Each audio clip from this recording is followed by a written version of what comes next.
ஓம் சத்குருவே சரணம். வாத்தியார் மகராஜ்க்கு ஜெய். குருவர்களால் கால ரகசிய பதிவேட்டில் பார்க்கக்கூடிய விஷயமானது தைப்பூசத்தோட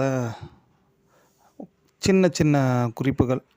அதுலேயும் நான் ரொம்ப முக்கியமான குறிப்புகளாகவும் இது இருக்கும் நிறைய பேருக்கு. ஏன்னா மனம் சம்பந்தப்பட்ட பிரச்சனைகளுக்கெல்லாம் நல்ல ஒரு தீர்வு தரக்கூடிய ஒரு விசேஷமான காலம்தான் இந்த தைப்பூசம். தைப்பூசம் மீன்ஸ் அன்றைக்கி பௌர்ணமியை ஒட்டி தான் மோஸ்ட்லி. அன்றைக்கி பௌர்ணமி, ஞாயிற்றுக்கிழமை அன்று பௌர்ணமி முழுமையாகவே இருக்கும். காலையில் ஆரம்பித்து உங்களுக்கு அந்த நள்ளிரவுக்கு பின்னாடி கூட இருக்கக்கூடிய பின்னிரவு ஒரு 3:45 வரைக்கும் இருக்கும் வச்சிங்களேன். ஞாயிற்றுக்கிழமை முழுமையாக பௌர்ணமி திதி இருக்கும். உங்களுக்கு பூசமானது ஒரு மிட் நைட் வரைக்குமே இருக்கும். பட் நம்ம இப்போது தைப்பூசம் ப்ளஸ் இந்த பௌர்ணமி இது எப்படி இருக்குது அப்படின்ற ஒரு விஷயத்தை மட்டும் பார்த்துக்குவோம். பொதுவாகவே தைப்பூசம்னா முருகப்பெருமானுக்கு மிகவும் உகந்தது அப்படின்ட்டு எல்லாருக்கும் தெரிஞ்ச ஒரு விஷயம். அதோட காரணம் நீங்கள் பார்த்துட்டிங்கன்னா, வாத்தியார் இங்கே என்ன குறிப்பிட்டு சொல்லுவார் அப்படி பார்த்துட்டிங்கன்னா, வேலனை வணங்குவதை காட்டிலும் வேலை வணங்குவது இன்னும் சீக்கிரமாக முருகப்பெருமானோட அனுகிரகத்தை பெற்றுத்தரும் அப்படின்னு சொல்லுவார். அதாவது இந்த பூசம் திருநட்சத்திரத்தில் இந்த வேல் முருகப்பெருமான்கிட்ட இருக்கக்கூடிய அந்த வேல் பூஜை, வேல் மாறல் சொல்கிறது, இதை மாதிரி விஷயங்கள் எல்லாம் பண்ணுறது ரொம்ப ரொம்ப பெரிய அனுகிரகத்தை சீக்கிரமாக பெற்றுத்தரும் அப்படின்ற ஒரு விஷயத்தை வாத்தியார் ரொம்ப அடிக்கடி குறிப்பிட்டு சொல்லுவாங்க.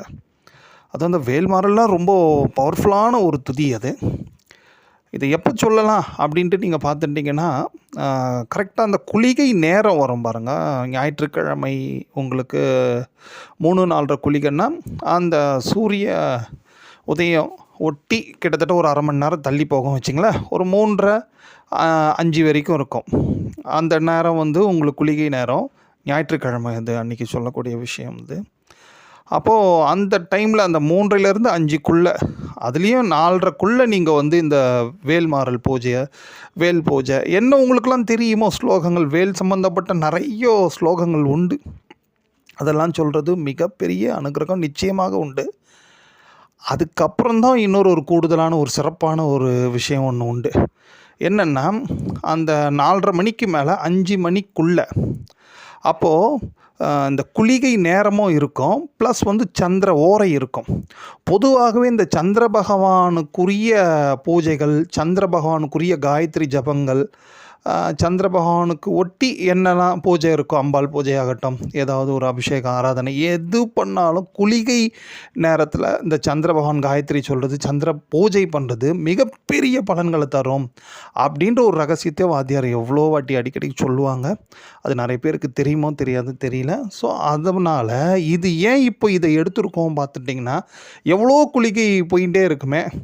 அப்போ எல்லா குளிகையிலையும் பண்ணால் எல்லா குளிகையிலையும் நிச்சயமாக சந்திர காயத்ரி சொல்லலாம். பட் ஆனால் இந்த தைப்பூசம்னு சொல்லக்கூடிய அந்த ஞாயிற்றுக்கிழமை அன்று அன்னைக்கு சொல்லக்கூடிய, அதாவது பிப்ரவரி 1 வச்சிங்களேன், அன்றைக்கி சொல்லக்கூடிய இந்த சந்திர காயத்ரி சந்திர பூஜைகளுக்கு பன்மடங்கு பலன்கள் அதிகம். ஏன் அப்படின்ட்டு பார்த்துட்டிங்கன்னா, இந்த பௌர்ணமி ஒரு 12 பௌர்ணமி வருதுன்னா 2 பௌர்ணமி தான் அதிகமாக விசேஷமாக இருக்கும். சித்ரா பௌர்ணமி பொதுவாக ஒரு விசேஷம். அது 3 பௌர்ணமியில் அது ஒன்று விட்டுட்டிங்கன்னா 2 பௌர்ணமி ரொம்ப விசேஷமாக இருக்கும். சந்திர பகவான் இந்த கிரக ரீதியாக விசேஷமாக பலன்களை அனுகிரகம் பண்ணக்கூடிய காலம் அது.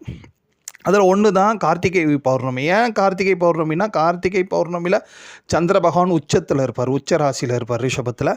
அதே மாதிரி மகர மாதம்னு சொல்லக்கூடிய தை மாதம் வரக்கூடிய பௌர்ணமியில் சந்திர பகவான் ஆட்சி வீட்டில் இருப்பார், கடகத்தில். ஸோ இந்த 2 பௌர்ணமி அதீதமான பலன்கள். ப்ளஸ் இன்றைக்கி இருக்கக்கூடிய மிகப்பெரிய ஒரு போராட்டமான வாழ்க்கைக்கு காரணம் இந்த மனப்போராட்டம் தான். ஏன்னா இது இல்லை அது இல்லை, எனிதிங் ஏதாவது ஒரு ஒன்று மாற்றி ஒன்று கவலை, எல்லாமே எதை கொண்டு அடையிறோன்னா மனம் ஸ்திரம் இல்லை, மனம் சுத்தம் இல்லை. அதனால் துன்பம் மனதின் மூலிமா ஏதாவது ஒரு கவலை வேதனையை பட்டுட்டே இருக்கும்.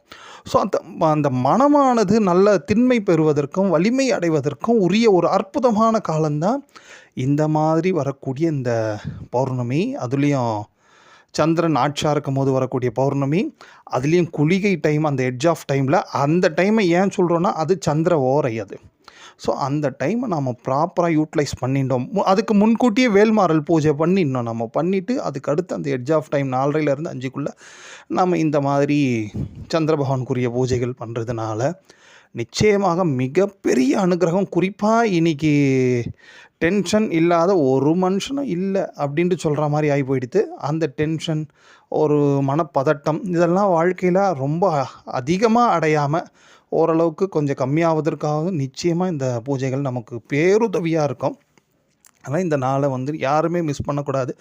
கூடுதலாக பார்த்துட்டிங்கன்னா இந்த மாதிரி தைப்பூசம் போன்ற விசேஷமான காலங்களில் எங்கே மலைத்தலம் சின்ன குன்று இருந்தால் கூட அங்கே போய் ஒரு பிரதட்சணம் பண்ணிடுங்க. முடிஞ்ச அண்ணாமலை போன்ற தலங்கள்லாம் பண்ணுறது மிக மிக விசேஷம். காரணம், ஏன்னா அந்த சந்திர பகவான் ஆட்சியாக இருக்கும் போதோ உச்சமாக இருக்கும் போதோ நாம் இந்த மாதிரி ஒரு மலை வளம் பண்ணுறோம் வச்சிங்களேன், அதோட பலன்கள் இந்த ஒரு 10 பௌர்ணமிக்கு பண்ணுற பலன்களை அந்த ஒரு பௌர்ணமி 2 பௌர்ணமியில் ஈஸியாக நாம் வாங்கிடலாம். ஸோ அப்பேற்பட்ட ஒரு விசேஷமான பௌர்ணமி அண்டு ஒரு காலம்தான் இப்போ இந்த வரக்கூடிய இந்த தைப்பூசம். ஸோ இதை நம்ம முறையாக இதோட விஷயங்கள் என்ன, விசேஷங்கள் என்ன தெரிஞ்சு நம்ம பண்ணும்போது, குறிப்பாக இதில் ஒரு பெரிய விஷயம் என்னென்னா, விடுமுறை நாளில் வர வந்திருக்கு. எப்போ நைட்டில் தான் நம்ம சுற்றணும் அப்படின்ட்டும் கிடையாது. நீங்கள் பகலில் போய் சுற்றினா கூட சரி தான், அதனால் உங்களுக்கு பலன் இல்லை அப்படின்னு கிடையாது. ஏன்னா திதி பௌர்ணமி இருக்குது. ஏன்னா அந்த திதியோட விசேஷம் என்னென்னா, சூரிய சந்திரர்கள் நேராக எதிர போயிடுவாங்க.